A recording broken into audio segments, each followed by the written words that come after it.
According to the Old Testament, whose day does the Sabbath belong to? Yahweh. Right. According to the New Testament, who's the Lord of the Sabbath? Jesus. So who's Jesus? There you go. In the Old Testament, it says, the prophet Malachi says, that what a messenger will come, preparing the way of the Lord, and the Lord will visit his temple. Who is the messenger that prepares the way of the Lord? John the Baptist. If John the Baptist is the messenger preparing the way of Yahweh, who's Jesus? Yahweh. According to the Bible, who carries the title, I am? Yahweh. Yeah, in the Old Testament, Exodus 3. According to the New Testament, who carries the title, I am? Jesus. So who is Jesus? Right. In the Old Testament, who calls himself the first and the last, the beginning and the end? God. Jesus in Revelation, I am the And in the New Testament, Jesus calls himself the first and the last, the beginning and the end. You know why this is good for Hashim?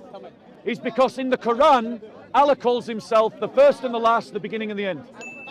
So so here's my question. Here's my question, and here's my question for the Muslims. Why does Allah steal the divine titles of Jesus? Because Jesus was known by these titles for 600 years before Muhammad. And Muhammad, who met with Christians and learned Christian stories and spoke to Christian monks, took those titles that he heard from Christians and he put them in the Quran to apply them to Allah. So the thing is, the scriptural evidence is very clear. Here's a good one for Hashim. How does Hashim believe that you should honor God? John 5:28. You got it? Hashim believes that the way you should honor God is that you should bow down and worship him. According to the Bible, is the Father that God? Yes. How should we honor God then? We should bow down and worship him, correct? Jesus said, honor the Son as you honor the Father. But Jesus said, honor the Son even as you honor the Father.